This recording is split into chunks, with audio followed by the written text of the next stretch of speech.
nuestra jefa de residente saliente de cardiología, a la cual le agradecemos todo este tiempo con nosotros en el instituto trabajando y deseamos que pueda seguir trabajando con nosotros, y si depende de nosotros eso va a ocurrir. Así que ella nos va a presentar su Ateneo.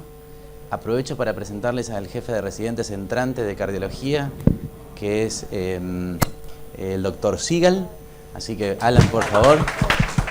No te vamos a hacer hablar, pero...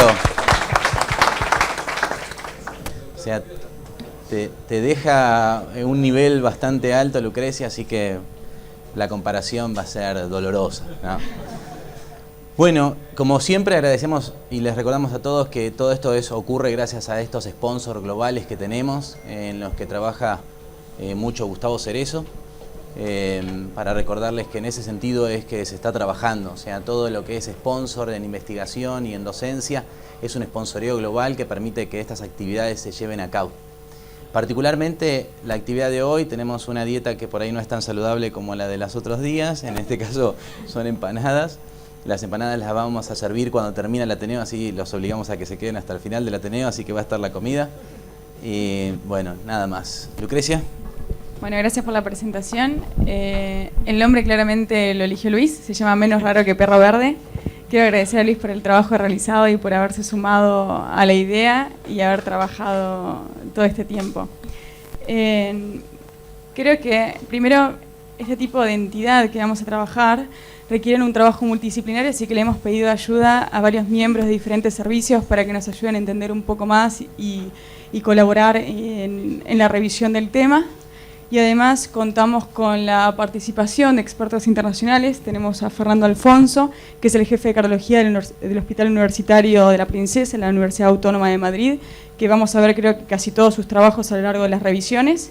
Y además contamos con Rachel Bond, que ella es especialista en la salud de la mujer en corazón y prevención, y también es una de las referentes de esta entidad en Estados Unidos. Así que van a estar con nosotros en el Ateneo. Vamos a estar también en el Ateneo con Mentimeter, así que los invito a colocar el código que está en pantalla. Ya pueden ir conectándose, van a hacer un par de preguntas para fomentar la participación del público. También está en los pizarrones 80 25 67. Y continuamos con el caso clínico que lo dejo a Luis. Para iniciar este Ateneo vamos a comentar el caso clínico. Es una paciente de 57 años de edad, de sexo femenino, cuyos factores de riesgo cardiovascular son dislipidemia y tabaquismo de 20 paquetes años. Tuvo embarazo sin complicaciones y su menopausia hace 6 años. Como antecedentes relevantes, presenta una sobrina con historia de un infarto por disección espontánea que comprometió a múltiples vasos. Como medicación habitual, la paciente no refiere ningún tipo de medicación habitual y consulta al servicio de emergencias por haber presentado aproximadamente 10 días antes un dolor precordial de características opresivas, intensidad 8 en 10, en clase funcional 2 con irradiación a hombros, y por repetir síntomas en menor clase funcional decide consultar a la guardia. Al ingreso, la verdad que el examen físico presentaba una tensión arterial de 110-55 milímetros de mercurio a 80 latidos por minuto, con buena mecánica ventilatoria, sin ruidos agregados, sin soplos, y el resto del examen físico sin ningún tipo de particularidad. Un laboratorio, como uno de los primeros exámenes complementarios, que como cosa a destacar presentó una troponina ultrasensible de 44 y 43 nanogramos por litro y un colesterol total de 260. El resto del laboratorio completamente anodino. Un electrocardiograma que le vamos a pedir al doctor Chetro si lo quiere describir, por favor. Sí, bueno, tiene una taquicardia sinusal de aproximadamente 100 por minuto. Tiene una onda PEGA de alto voltaje en las derivaciones de D2 y de 3. Aparentemente hay una secuela de infarto ¿cuántos días llevaba de dolor? Aproximadamente 10 días antes había presentado dolor. El dolor lo había presentado 10 días antes. Impresiona tener un infarto de cara inferior evolutivo, porque ya el ST está un poco más nivelado, si bien presenta ligero supradenivel del ST, no aparece en etapa muy aguda. Hay una R alta, hay una P negativa de probable crecimiento auricular izquierdo, con una R alta en B2. No sería descabellado pensar que estuviera comprometida la cara posterior, y que tenga una secuela ínfero-dorsal o postero-inferior. Hay complejos de bajo voltaje en derivaciones de los miembros que contrastan con los de alto voltaje en las derivaciones precordiales. No descarto que pueda tener una hipertrofia del ventrículo izquierdo. Concretamente se trata de un paciente que tiene crecimiento auricular izquierdo, una secuela de cara ínfero-dorsal en evolución, y nada más. Creo que lo más relevante es eso, ¿no? Yo no sé, Hiniger quería agregar algo más, estando él, me parece que... No solamente que me llama la atención y es interesante, fíjense que en B2 el ángulo ST y T hace que la T sea simétrica, y eso es una manifestación isquémica. B2. ¿Cómo dicen? Muchísimas gracias. Continuando con el caso, como otro examen complementario, una radiografía de tórax que, como vemos, está centrada, correctamente penetrada y sin ningún tipo de particularidad. Y un ecocardiograma que se le solicitó a la paciente el ingreso, que nos los va a describir la doctora Yanka Lepore. Bueno, ahí se ve en la imagen de la izquierda hacia arriba un eje de 3 cámaras.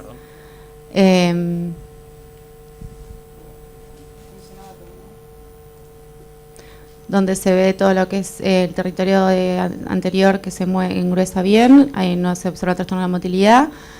El eje corto se ve un poco pixelado. Ahí está.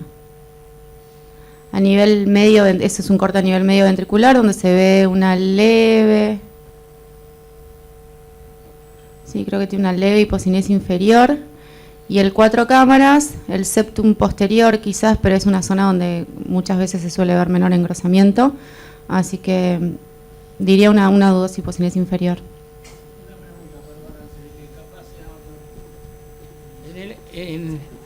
Yo en el eje largo no alcanzo a ver la parte distal de la cara posterior, es decir, no sé si no hay una hipocinesia importante en la cara posterior en el eje largo.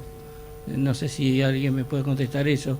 Yo veo que la parte basal hay un engrosamiento normal y después le sigue un afinamiento de la cara posterior. No sé si eso no corresponde a lo que uno está viendo, o la cara inferior, no sé si no corresponde a lo que está viendo en el electro. Creo que es más visible el trastorno de motilidad en el eje largo que en el eje corto. Y en 4 cámaras, no sé, la cara lateral también no tiene una gran movilidad, pero me llama fundamentalmente el eje largo la atención. No sé si alguien ve algo igual o estoy equivocado. Sí, perdón por llegar tarde. En realidad, en el eje corto yo no veo ningún trastorno de motilidad, yo veo un engrosamiento que es homogéneo y que es bueno. No pareciera, salvo por debajo del pedacito donde se ve el músculo papilar posteromedial, donde uno puede tener alguna duda, que tenga un trastorno en el engrosamiento y en la deformación radial. En el 4 cámaras uno ve el septum posterior, y el septum posterior se engruesa muy bien. No hay allí algo que pueda yo relacionar con un trastorno de motilidad. Y en el eje largo, si bien es bastante regular la calidad de la imagen, uno puede ver hasta la porción basal y el comienzo de la porción media. En la porción basal yo veo engrosamiento de la pared. No puedo decir lo mismo de la porción media porque no termino de verlo completamente, pero no es una cosa que de manera contundente uno pueda decir que ve un trastorno de motilidad.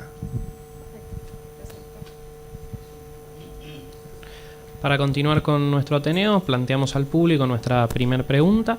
¿Cuál es su sospecha diagnóstica? Dentro de las opciones tenemos miocardiopatía por estrés, un infarto sin elevación del ST ateroesclerótico, miocarditis, síndrome aórtico agudo o un infarto sin elevación del ST de tipo no ateroesclerótico. Creo que con los elementos clínicos que tenemos y los ciertos datos positivos de los hallazgos de los métodos complementarios, ¿qué diagnóstico es más probable? Es decir, en probabilidad, en función de los datos que disponemos. Sabemos que todavía falta bastante información para hacer un diagnóstico definitivo, pero sería ¿cuál es el diagnóstico presuntivo más probable que usted piensa con los datos que le fuimos dando?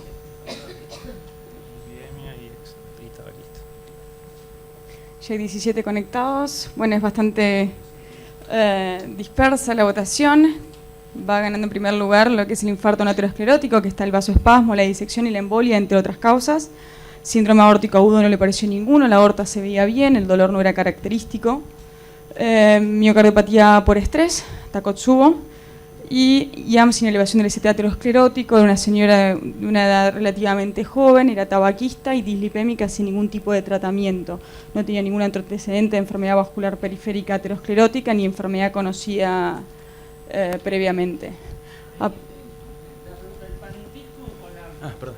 ¿Tiene un parentesco con un familiar que tenía una disección coronaria? ¿Qué tipo de parentesco tenía? Sobrina. Sobrina, o sea que era de sangre, ¿no? O sea, a eso voy. Consanguínea. Consanguínea. No, o sea, si el dolor fue hace 10 días, ¿no? O sea, ya no es lo que estamos viendo ahora o lo que le pasó hace 10 días, porque si ahora lo que estamos viendo es una Q en la cara inferior, digo, no sería el infarto sin elevación del ST, ¿no? O sea, el diagnóstico sería infarto con tipo Q evolucionado.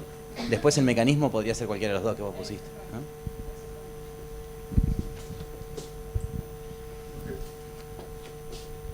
Me parece que, a pesar de haber llegado tarde con el comentario de Juan Pablo, me acaba de contar el Electro, me parece que tenga una Q y que esa Q le demos importancia, sacaría el diagnóstico de la miocardiopatía por estrés.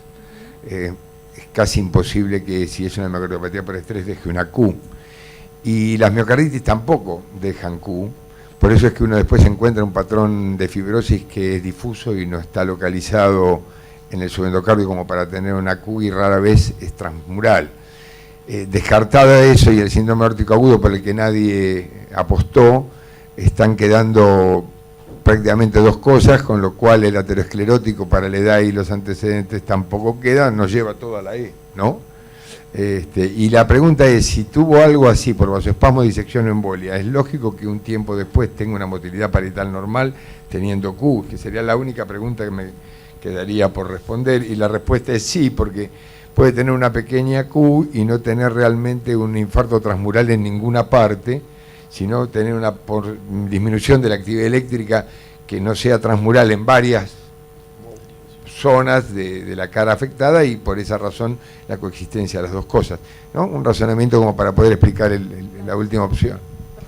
No, yo pienso que si no me dicen el título del Ateneo y no me dicen que tiene una sobrina con una disección, con casi 60 años y tabaquista, mujer, menopáusica, dislipidémica, yo pensaría que tiene aterosclerosis. Pero bueno, es mi opinión. Bueno, avanzamos. Continuamos con el Ateneo, en donde vamos a invitar al doctor Pedernera a que nos describa la cinecoronariografía de nuestra paciente. Bueno, ahí en la primera imagen de la izquierda podemos ver una imagen rotacional de la coronaria izquierda, en donde observamos que el tronco de la coronaria izquierda no tiene lesiones, y lo mismo que en todo el trayecto proximal, medio y distal de la arteria descendente anterior y de sus pequeños ramos diagonales. La arteria circunfleja en esta vista craneal tampoco presenta, por lo menos en el tercio medio y distal, lesiones significativas. Ya en la imagen del medio, en una imagen craneal de la coronaria derecha, tanto en el tercio proximal, medio y distal no presenta lesiones. Sí se observa a nivel de los ramos, tanto de la póstero ventricular y de la descendente posterior, una estenosis,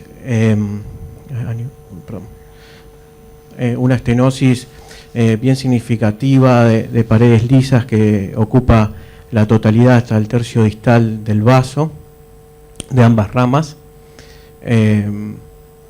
sin ninguna otra imagen particular.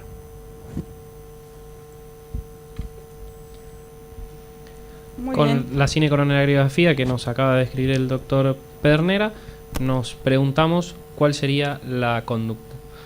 prueba funcional por ambulatorio, una resonancia magnética cardíaca por ambulatorio, no realizar ningún examen más o una tomografía multi-slice.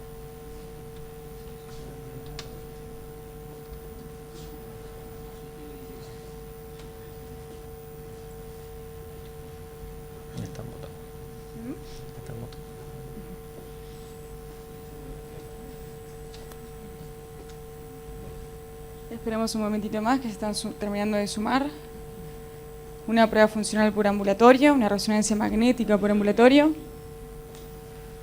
Bueno, también tenemos bastante dispersos los diferentes resultados.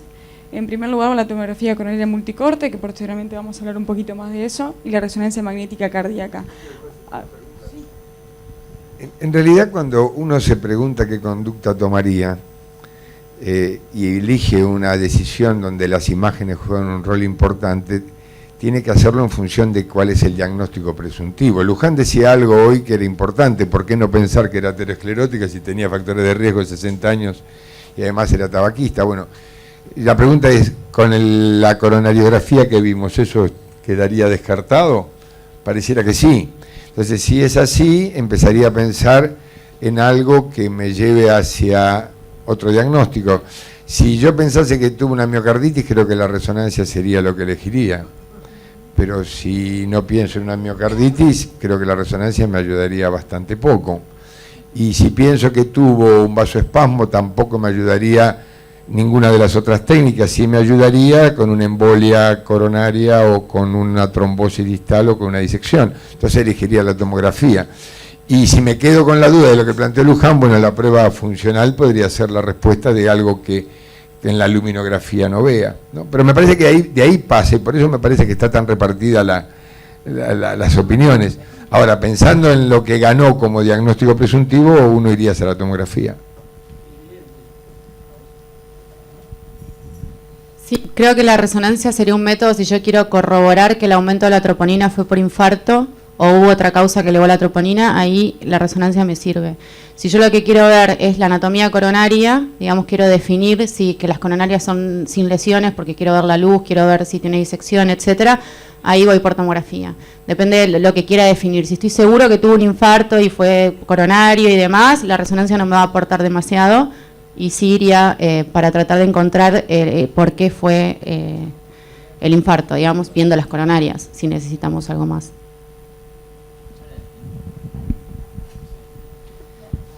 En esta paciente uno pide la tomografía por lo que describió Gustavo. Gustavo describió una irregularidad parietal que no cumplía criterios para pensar en irregularidad aterosclerótica. Entonces uno dice, bueno, esa irregularidad parietal, ¿qué es lo que puede ser? Y ahí es donde tiene utilidad la información de la tomografía. O sea, si uno no ve esa irregularidad parietal, me parece que el rédito que puede tener la tomografía es mucho más bajo. Entonces ahí no la haría, ¿no? Digo, para ponerlo en contexto. Bueno, muy bien, avanzamos. Se hizo una tomografía coronaria multicorte. Bueno, un poco porque acá se quería ver la arteria coronaria, esa irregularidad que se veía en el cateterismo, se fue por el lado de la tomografía, y tal cual como... Hay un...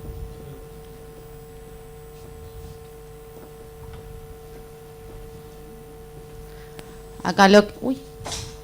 Ajá.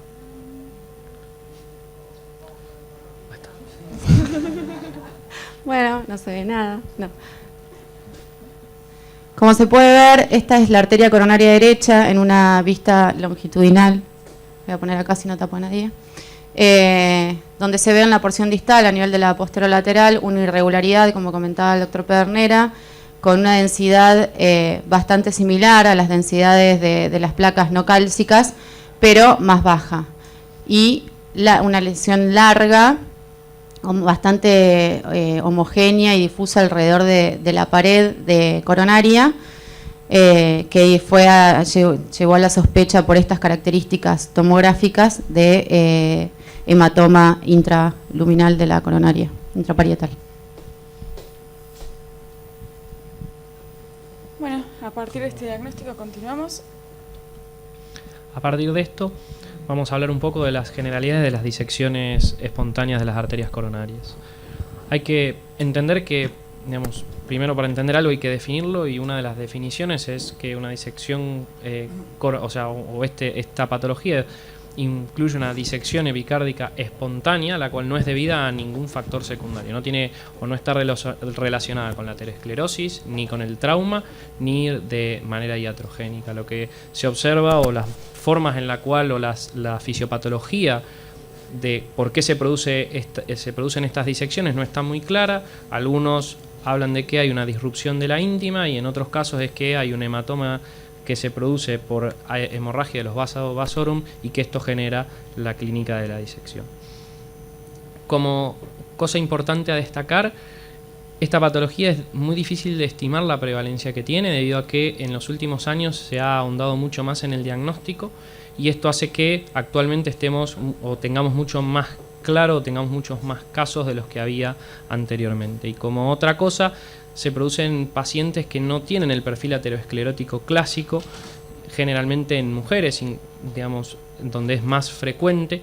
Hay que entender que afecta aproximadamente el 0,2% de los infartos, representando el 0,6% en las mujeres, y siendo mucho más frecuente en ellas que en los varones. Y como otra cosa, se puede presentar tanto como infarto con elevación del ST como sin elevación del ST, siendo más frecuente, como bien dije anteriormente, en las mujeres de corta edad, menores de 50 años. Existen factores predisponentes para esta patología y que están relacionados.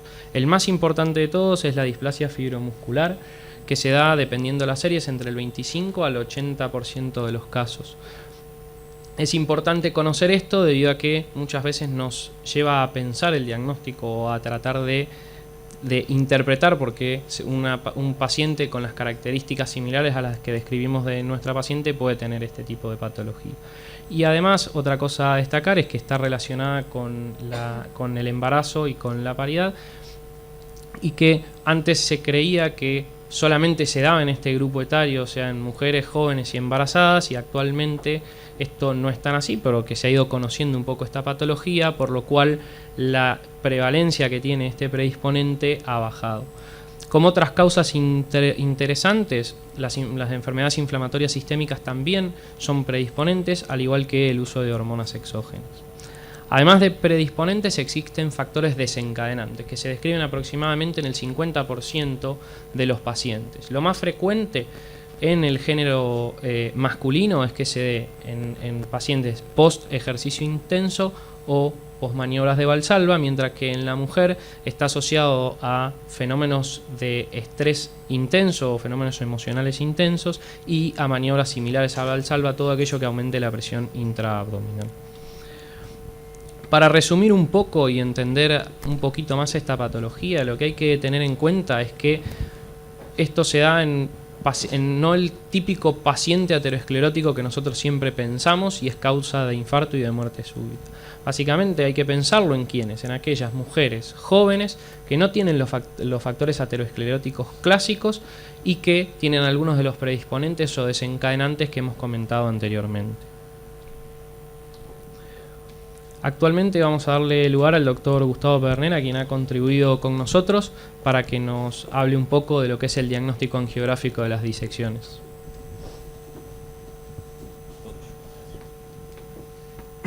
Bueno, buenas tardes a todos. Vamos a charlar en estos minutos cómo actualmente nos desarrollamos para evaluar en la sala de hemodinamia estos pacientes con sospecha, por lo menos, de disección coronaria o lesiones no relacionadas a la arteriosclerosis. Dado que ya llevamos muchísimos años desde el primer reporte de un paciente con disección coronaria, como pueden ver, el primer reporte en 1931. Pero si tomamos todos los reportes de los últimos 10 años, vemos que apenas superamos los 1000 casos. Puede ser que esto verdaderamente sea más raro que un perro verde, como le pusieron el nombre, o que sea infradiagnosticada esta patología, porque simula ser el 4% de todos los cateterismos que ingresamos a la sala de hemodinamia por síndrome coronario agudo, y que representa una causa muy frecuente de infarto en las pacientes mujeres en su quinta década de vida.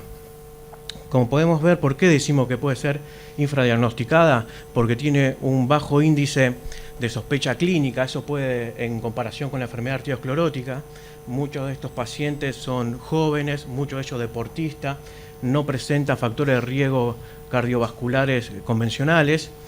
También tiene un bajo reconocimiento en la angiografía, es muy difícil de apreciar en algunos casos, algunos tipos específicos, y eso hace perder el diagnóstico. También porque sabemos que el cateterismo, la angiografía coronaria, es una representación bidimensional de las arterias coronarias tridimensionales. También a veces no hay familiaridad con los diferentes tipos de disección coronaria, hematoma intramural, como vemos en algunos casos, y el uso es muy bajo de métodos o herramientas de imagen intracoronaria como son el ultrasonido intracoronario y la tomografía de coherencia óptico en casos dudosos.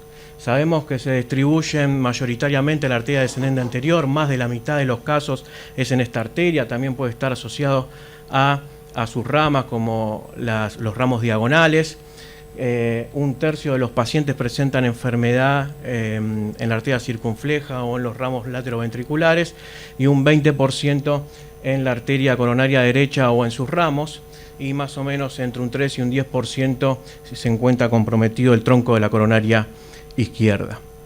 Cuando evaluamos podemos encontrar 4 tipos de disección coronaria. El primero de ellos es la típica y clásica imagen de doble lumen, radiolúcida, lineal, en la cual también retiene contraste. Se puede evidenciar en diferentes segmentos coronarios, proximal, medio, distal o también en ramos.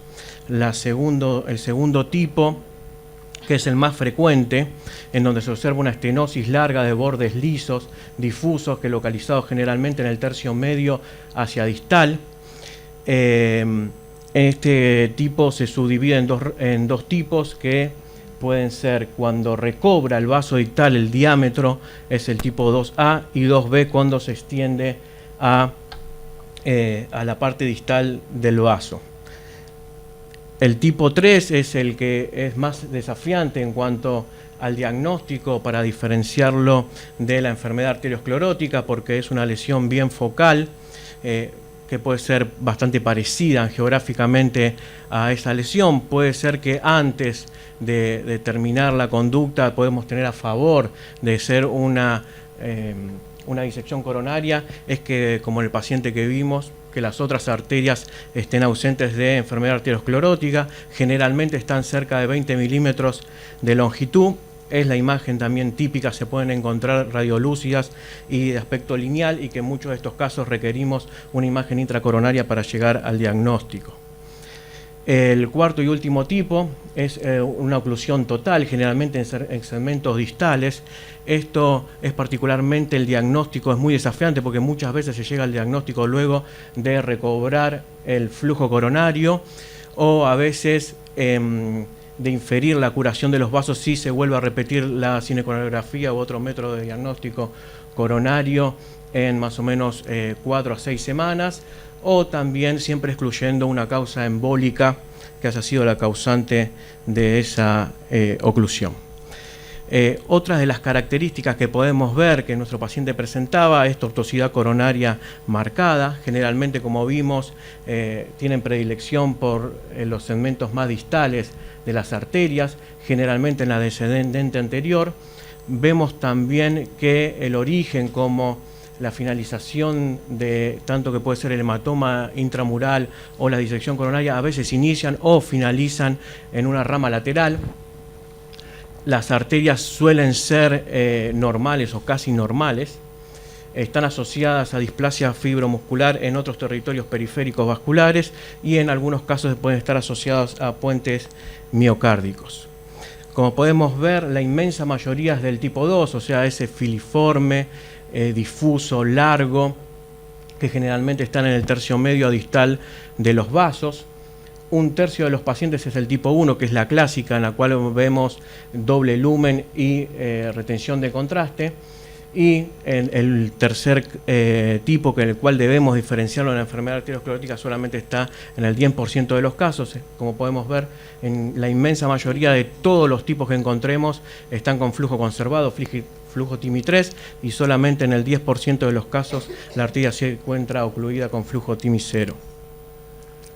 De todos estos estudios, angiográficamente, como sabemos, tienen sus limitaciones, y más en los casos que son más dudosos o que tenemos, como se había planteado, sospechar o descartar por lo menos si se debe a enfermedad arteriosclerótica o a otra resolución, porque es muy crucial en la forma de tomar el tratamiento de revascularización. Contamos en la sala de hemodinamia con dos métodos. Uno es el ultrasonido intravascular y el otro es la tomografía de coherencia óptica. Esta última es de 10 a 15 veces más potente en resolución que el ultrasonido. Acá, como podemos ver en esta imagen de UCT, contamos con una consola que son muy parecidos tanto al ultrasonido en la preparación. Es muy parecido cuando queremos hacer una angioplastia, colocar el catéter guía, colocar nitroglicerina para descartar vasoespasmo, que es lo que primero también hacemos en el cateterismo diagnóstico para descartar vasoespasmo. Colocamos una cuerda guía que atravesamos todo el territorio de la arteria y acompañado y montado sobre el catéter o sonda de diagnóstico, siempre de distal, el pullback se hace de distal hacia proximal, y podemos ver las imágenes típicas de la arteria, el lumen, el catéter, que van a ser muy puntuales al momento de buscar el diagnóstico. Lo más típico que se ve, y la imagen clásica, es ver el desgarro íntimo medial, como se ve en esta imagen, y la separación de la luz falsa de la luz verdadera, la compresión de la luz verdadera por el hematoma intramural y la imagen de disección.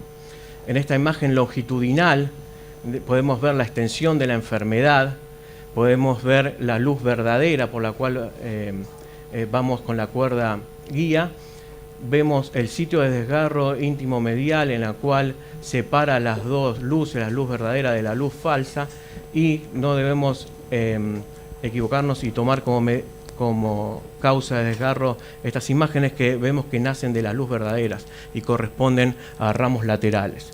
Lo mismo que otras imágenes que pueden estar prestadas es por la cuerda guía, que es la sombra acústica típica que causa la guía. Las otras imágenes que contamos es el ultrasonido intravascular, en el cual la preparación es similar. La única diferencia con el OCT es que este no requiere inyección de contraste para lograr las imágenes. Vemos la pared arterial, el lumen, el catéter, la cuerda, y el catéter, la sonda de diagnóstico. Como podemos distinguir, tres capas en la pared.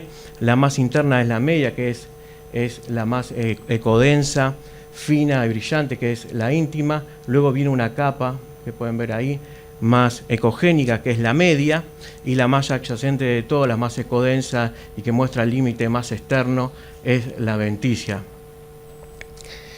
Estas son imágenes que podemos ver, en donde las mismas imágenes que veíamos de la pared, vemos cómo se ve comprometida, se ve desplazada del límite más externo del vaso, y la compresión producto de un hematoma intramural, que vemos el material ecogénico que comprime la luz vascular, y la separación de la luz verdadera de la luz falsa. Estas son otras imágenes similares en la cual también vemos la compresión, vemos cómo la íntima y la media y la adventicia son la íntima y la media son comprimidas, y vemos la separación en la luz falsa y la luz verdadera, todo ocupado por hematoma intramural. Esta es otra imagen muy parecida, vemos compresión de todo lo que vendría a ser la luz verdadera, y vemos un sitio de desgarro íntimo medial compatible con una imagen de disección. Esta imagen tomada de la bibliografía, en la cual evalúan los dos métodos con los que contamos actualmente, y en los cuales en estos casos debemos descartar de una enfermedad arteriosclerótica. Vemos a nivel siempre el pullback, como dijimos, es de distal hacia proximal. En las imágenes de abajo, donde comienza, vemos la arteria intacta, vemos bien la pared sin ningún tipo de desgarro, tanto por los dos métodos. A medida que ascendemos vemos una imagen de disección que tanto por el IBUS podemos ver cómo se comprime la luz verdadera ocupada por hematoma intramural. En el OCT se logra ver una zona de desgarro íntimo medial compatible con disección. Cuando seguimos ascendiendo vemos más marcado un hematoma intramural en forma de media luna, bien excéntrico, que comprime la luz verdadera, y una zona de desgarro íntimo medial, y ya retirando casi la sonda, en la parte proximal vemos el diámetro real del vaso de referencia y los diámetros de la arteria. Así, en grandes rasgos, en esto que pudimos ver, si el paciente tiene un alto índice clínico de tener sospecha de una disección coronaria por los criterios también clínicos que nombró Luis, y se remite a una cinecoronariografía en forma precoz, si el tipo es 1, o sea, el típico que veíamos, doble lumen, con retención de contraste, ya tendríamos el diagnóstico, no necesitaríamos ningún otro medio para complementarlo. El tipo 2 también, en el caso de que sea bien clara, que sea difusa, que llegue al tercio distal de la arteria o que comprometa bien hacia el final de la arteria, también no necesitaríamos otros métodos, siempre que hayamos descartado, como dije, con nitroglicerina intracoronaria que no sea espasmo asociado. En esos casos puntuales, si no una minoría, deberíamos realizar alguna prueba intracoronaria, o también se puede evaluar, repetir este estudio en 4 o 6 semanas y ver la curación de las arterias. En el tipo 3, que es el más desafiante de descartar y de diferenciar de la arteriosclerosis, sí debíamos realizar alguna de las herramientas con las que contamos de diagnóstico intracoronario para llegar al diagnóstico de disección coronaria. En estos dos tipos últimos son los que también la tomografía tiene lugar para la evaluación, que ahora Agustina les va a comentar. Muy bien, muchas gracias, Gustavo. Vamos a continuar ahora con una evaluación diagnóstica a partir de la tomografía multicorte para Agustina.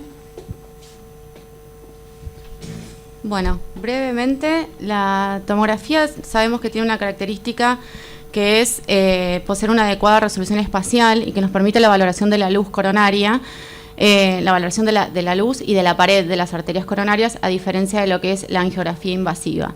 Entonces surge como un método muy útil y llamativo para poder ver en estos casos de infartos todo lo que es la característica de la pared. Como comentó el doctor Pedernera, no me voy a extender, importa mucho la morfología de la lesión, porque en cuanto a las densidades es muy difícil. La densidad del hematoma es bastante parecido a la densidad de la placa blanda. Cuando vemos un flap de disección es muy claro, no sé si se llegan a apreciar el flap. O sea que las disecciones coronarias, cuando tiene el flap, la tomografía es súper clara, se ve perfecto. Y para destacar, sabemos que es un método no invasivo, y esto lo pone como un método de elección, como comentaba el doctor, en el seguimiento. Hacer un seguimiento con la tomografía suena mucho más tentador que con una coronariografía para mostrar la resolución. De hecho, fíjense esta paciente, que fue un caso que tuvimos, cómo se ve todo el hematoma de la pared a nivel de la arteria descendente anterior en su lecho tercio medio y distal, donde el IBUS o el OCT era de difícil acceso y por eso se decidió hacer la tomografía. 2 meses más tarde se vuelve a repetir la tomografía y se ve cómo se reabsorbe todo el hematoma de la pared y se vuelve a recuperar el diámetro original de la arteria.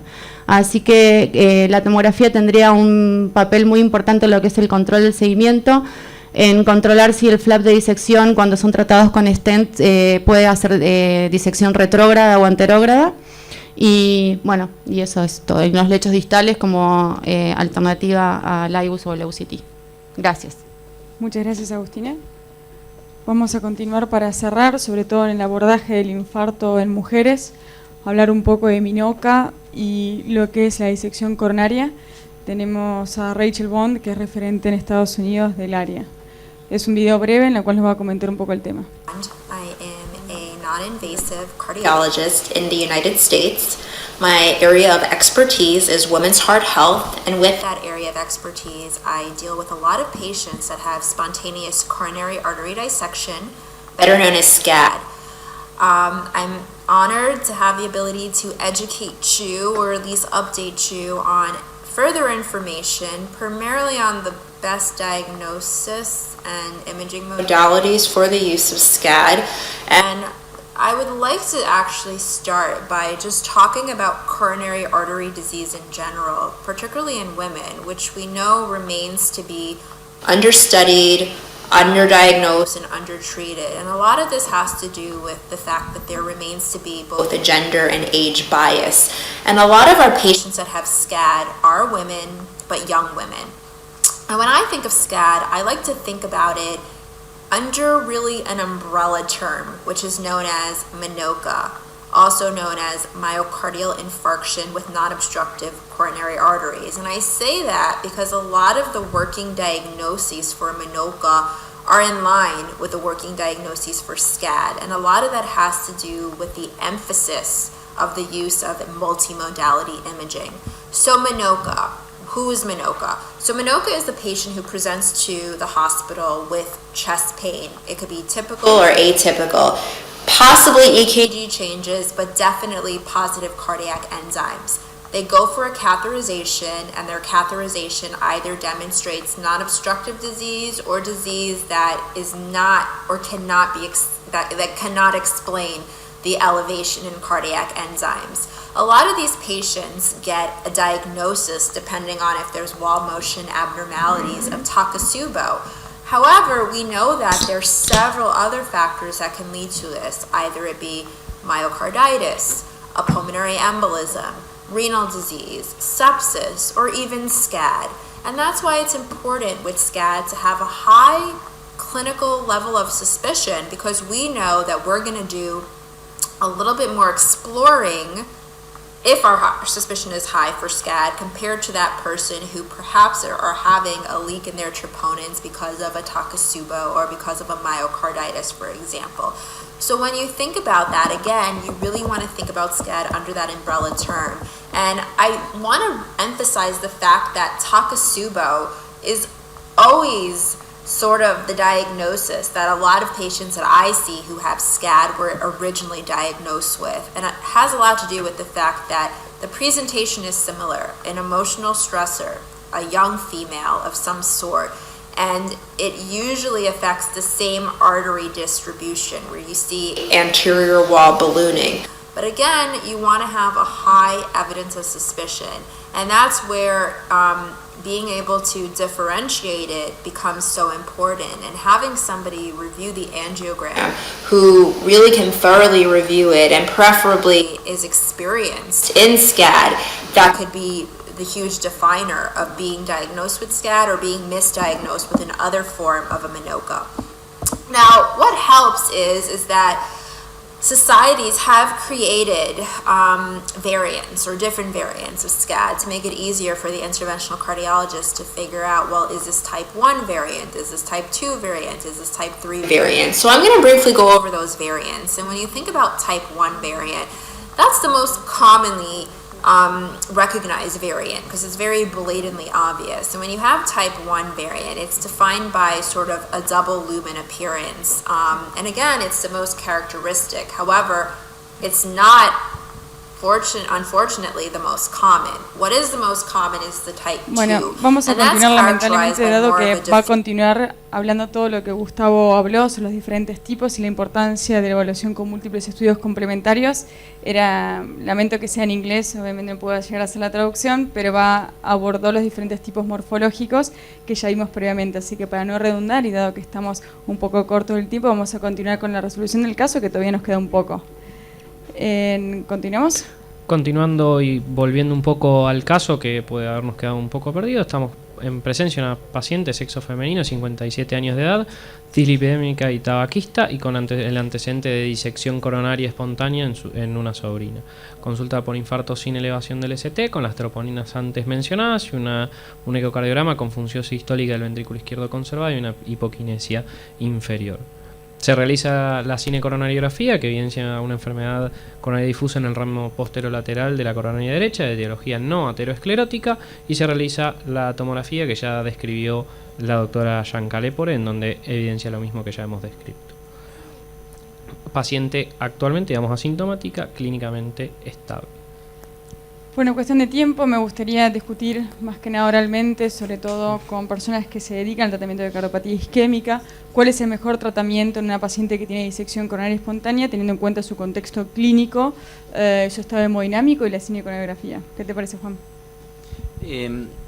Bueno, el concepto sería que hay que evitar la angioplastia con stent, o sea, el tratamiento mecánico de una patología de la pared vascular a través del implante de metal o a través de una cirugía tendría que ser evitado, salvo en aquellas circunstancias en las cuales la isquemia no pueda ser solucionada de otra manera, y entonces ahí sí uno, si tiene poco tiempo, va a ir con una angioplastia, y si tiene más tiempo y son múltiples pasos, a lo mejor piensa en una cirugía. Si no, la primera opción sería ir con tratamiento médico. La evidencia sobre el tratamiento médico es escasa, es más fisiopatológica que la evidencia en la vida real. Hay sugerencias sobre el uso, sí, de aspirina, y hay alguna evidencia sobre el uso de doble antiagregación. La utilización de estatinas, o sea, si no hay un proceso aterosclerótico subyacente, tiene menos fundamento. Sí, hay gente que piensa que el fenómeno de otros mecanismos de acción que pueden tener las estatinas podría ser beneficioso. Y el tema de los betabloqueantes, hay un trabajo que se publicó el año pasado de Jacqueline So, donde mostró que cuando estratificaba a los pacientes sobre que habían sido dados de altas con betabloqueantes o sin betabloqueantes, los pacientes con betabloqueantes tenían mejor evolución que los que sin. Ahora, ¿por qué los que se fueron con betabloqueantes usaron betabloqueantes y por qué los otros no? A lo mejor es un sesgo. Así que parece razonable usar betabloqueantes, parece razonable utilizar aspirina más doble antiagregación si el riesgo hemorrágico lo permite, y el tema de las estatinas es un poco más dudoso.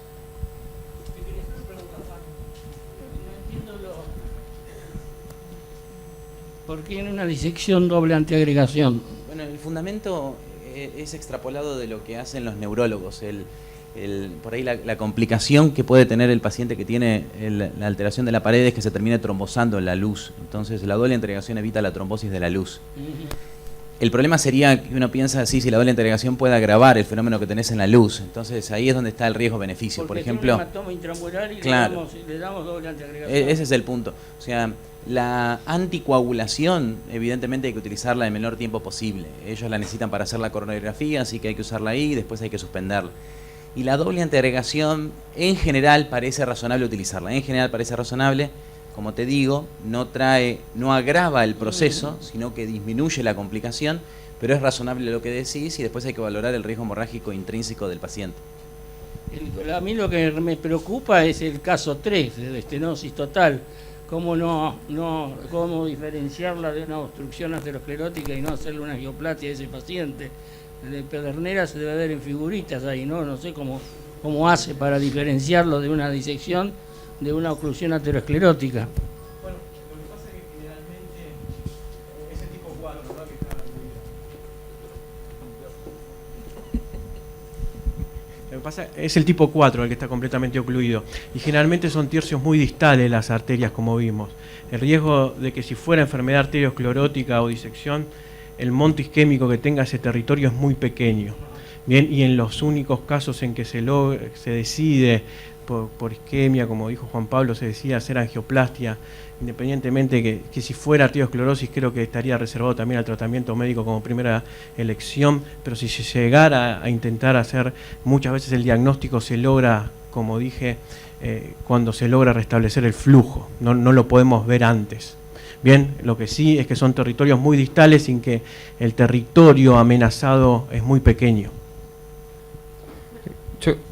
Yo quería hacer una pregunta acerca del tratamiento, de cuál es el rol de inhibir el sistema de renina-angiotensina-aldosterona, porque finalmente remodelado y injuria miocárdico, la disección tiene. Dentro de los estudios de corte, como dice Juan Pablo, no hay ningún randomizado. Los pocos fármacos que han demostrado evidencia hacen mucha analogía con el control del shear stress, como hacen las disecciones aórticas. Por eso el uso de beta-bloqueantes y el uso de IECA para controlar la presión son los fármacos que han demostrado una disminución de la recurrencia de la disección o un nuevo infarto. Las estatinas, en este caso, tenemos un rol bastante controversial. De hecho, en un estudio solo mostraron que hay mayor recurrencia. Solamente en el caso que haya hipertensión arterial, se prefieren IECA o ARA2. En el caso que haya dislipemia, se trata con estatinas, y de forma sistemática, en el caso de que no haya ninguna contraindicación, beta-bloqueantes. El respecto a la integración fue lo que comentó Juan Pablo, y ese sería el arsenal terapéutico farmacológico en estos casos. Si el paciente tiene disfunción ventricular, ahí usas las mismas estrategias que el paciente con disfunción ventricular, o sea, la secuela.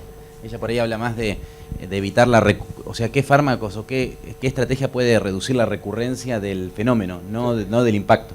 Sí, mi pregunta era en parte por eso, obviamente, si hay disfunción ventricular, creo que empíricamente todo lo pondríamos, pero recordando los estudios de los IECA en los infartos, que el mayor beneficio de eventos clínicos se vio en los... No el mayor beneficio, la mayor cantidad de reducción de eventos se vio en pacientes sin disfunción ventricular. Entiendo que hay un gradiente, y como el miocardio sigue siendo injuriado por la isquemia independientemente del mecanismo, el IECA va a tratar más que la arteria oyera estrés lo que pasa en el miocardio infartado e injuriado. De ahí va mi pregunta, pero entiendo que la disfunción ventricular seguro que nadie lo duda. Algo importante es que es uno de los pocos infartos donde el tratamiento de elección es conservador. Actualmente el 80% se trata de forma médica, cuando esta tendencia cada vez es mayor, y el 20% se revasculariza. Más o menos un 15% es por angioplastia, y hay algunos casos que quedan confinados a la cirugía.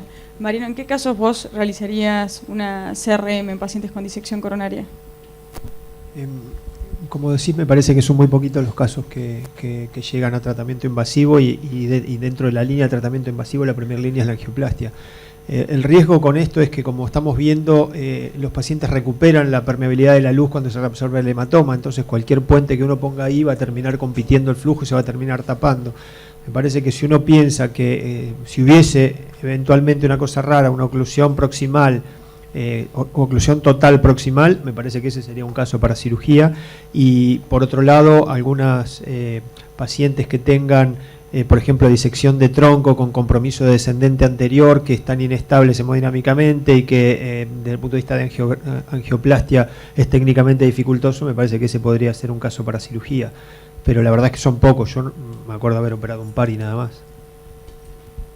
Perfecto, lo que dice Mariano, aproximadamente el 2/3 de los pacientes tienen oclusión de los puentes en el seguimiento por la restauración de la luz y la competencia de flujo, por lo cual en las anatomías coronarias de alto riesgo, las CRM es de elección, teniendo en cuenta que en 1/3 de los casos de cuando se intenta hacer una angioplastia coronaria se empeora el cuadro. Entonces también la CRM lamentablemente se hace también en situaciones de rescate cuando la angioplastia no ha funcionado. Continuamos con el caso por cuestiones de tiempo.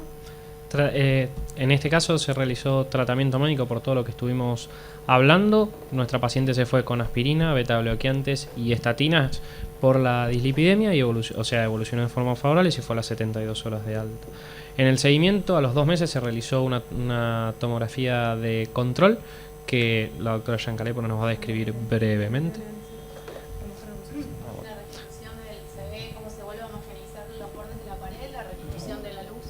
Perdón, se ve nuevamente en la imagen cómo se recupera la pared con reabsorción del hematoma y restitución de la luz, que desaparece la compresión, como comentaban. Bien. En el seguimiento se realizó screening de otras anomalías vasculares que no evidenció ninguna de las que ya hemos mencionado que pueden ser predisponentes, y el último control se realizó acá en el Instituto Cardiovascular de Buenos Aires, paciente asintomática, camina 15 kilómetros por día.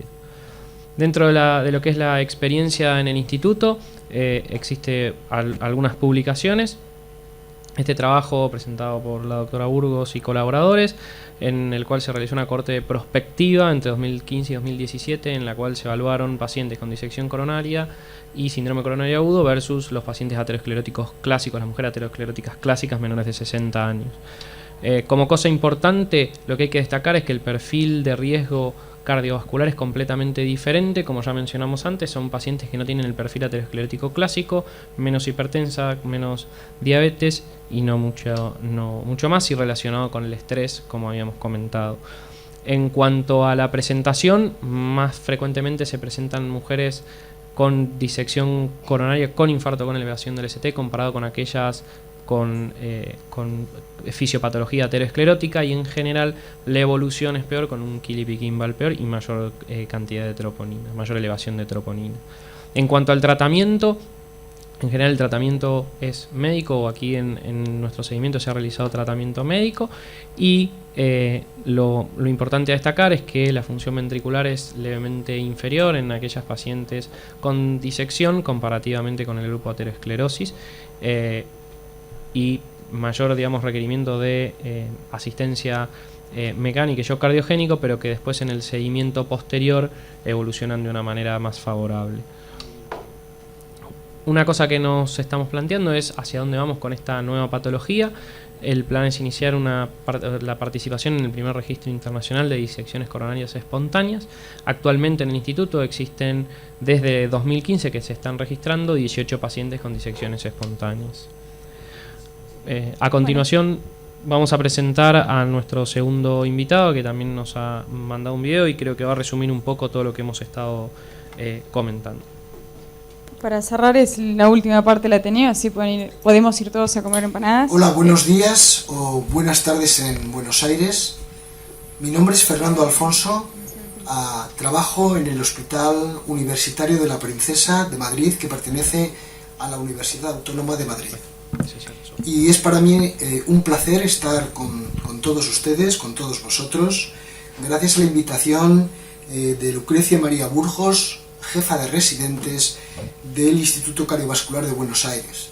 Entonces, para mí, lo primero es muchas gracias por la invitación y es un honor dirigir unas palabras de bienvenida o una pequeña introducción a este curso que vais a hacer sobre disección coronaria espontánea en el Instituto Cardiovascular de Buenos Aires, que es pues una institución de reconocido prestigio a nivel mundial.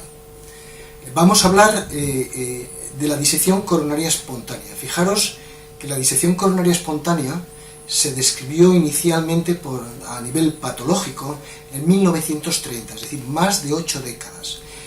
Una mujer que después de vomitar pues tuvo una muerte súbita, y en la anatomía patológica se encontró pues que había una disección y un hematoma intramural a nivel de las coronarias. Mucho después, ya en los 60, se hicieron las primeras descripciones angiográficas de lo que consistía la disección coronaria espontánea.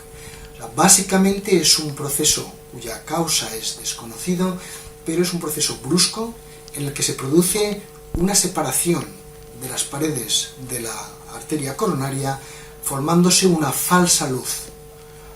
Se produce una disección entre la íntima y media y la adventicia y una falsa luz.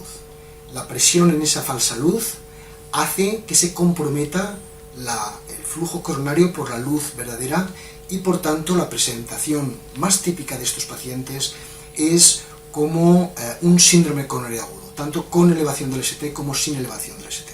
Hay algunos casos que tienen arritmias ventriculares, muerte súbita, pero lo más habitual es la presentación como un síndrome coronario agudo. Desde el punto de vista etiopatológico o de fisiopatología, hay dos conceptos clásicos que todavía no sabemos cuál es el bueno, o si uno de los dos es más prevalente que el otro. Hay una teoría que dice que se produce una rotura de la íntima, y esa rotura de la íntima deja entrar sangre al espacio subintimal, va creándose por presión una falsa luz en las capas de la arteria arterial, y se produce así la doble luz entre la íntima, el flap intimal, la adventicia y la luz verdadera. La otra teoría, que sería de fuera adentro, lo que se piensa es por rotura de vasa vasorum o por alguna alteración estructural a nivel patológico de la arteria coronaria que todavía no conocemos bien, se produce un sangrado de los capilares dentro de la pared arterial, y ahí se produce un hematoma intramural que por presión va comprimiendo la verdadera luz, y en ocasiones produce una rotura de la íntima, y por tanto la rotura de la íntima sería secundaria. Básicamente lo que quería decir para todos vosotros es que hasta hace muy poco teníamos descripciones de casos aislados. Es una enfermedad poco frecuente, y si uno va a PubMed hay múltiples casos descritos, pero son casos aislados o pequeñas series. Entonces pensábamos hasta hace poco que la disección coronaria era típica de una mujer muy joven, sin factores de riesgo coronario, que se presentaba con un infarto, y que eso ocurría también típicamente en el posparto. Ahora tenemos series más grandes, series prospectivas que han ido acumulando casos y destacan entre ellos pues la serie de la Clínica Mayo. Hay una serie importante también en el grupo de Vancouver en Canadá, y en Europa tenemos también alguna serie interesante. Estas series lo que han hecho es demostrar que la disección espontánea pura, es decir, la que no va asociada a enfermedad coronaria aterosclerótica pura, asociada, pues esta enfermedad se presenta fundamentalmente en mujeres, 90% de los casos son mujeres, pero estas mujeres tienen factores de riesgo coronario. Y aunque son premenopáusicas, la edad media de presentación es más tardía, no es una mujer muy joven, es una mujer a lo mejor entre los 40 y los 50 años que presenta con un infarto de miocardio.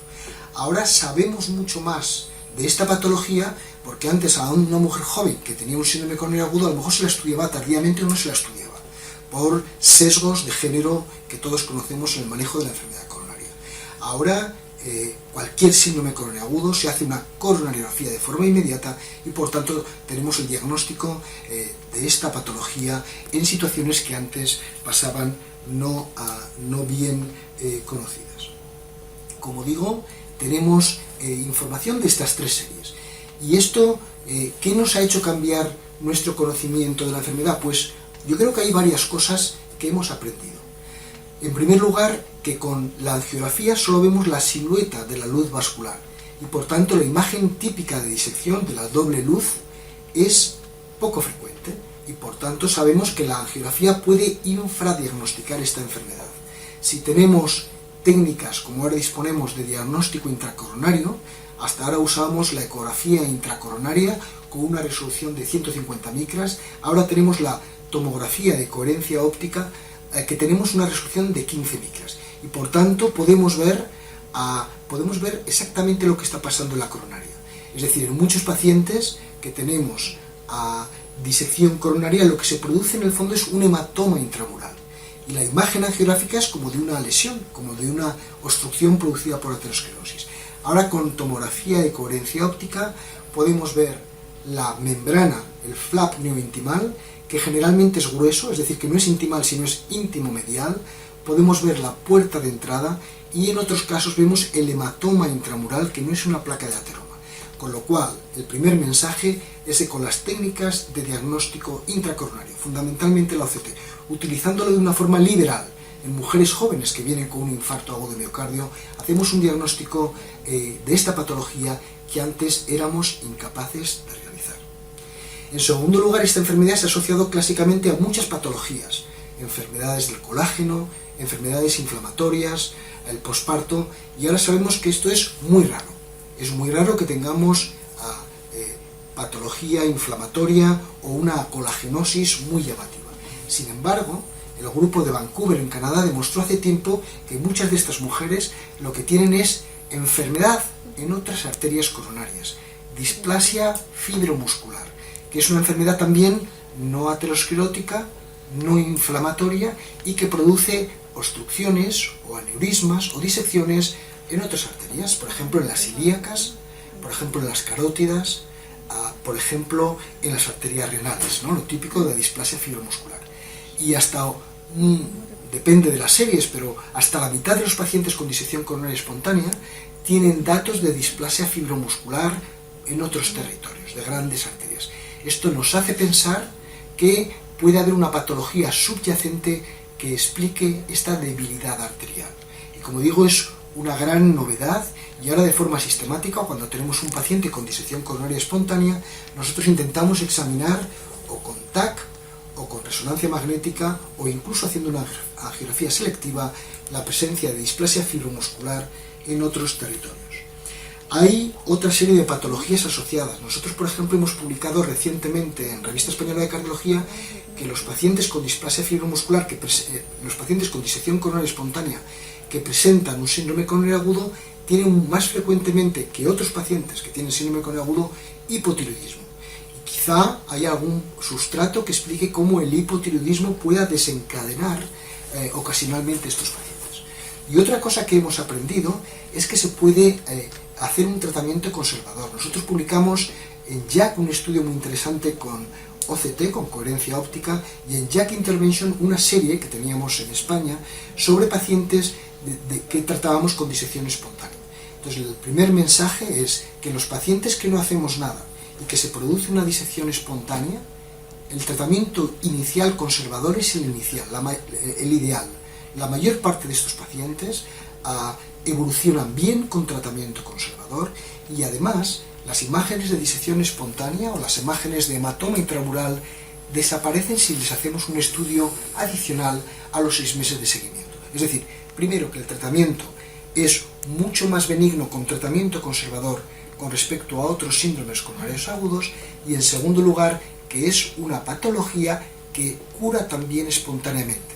La disección es espontánea y la cura con restituto ad integrum de la pared vascular se produce de forma completa en pacientes a los que no se les realiza ningún intervencionismo.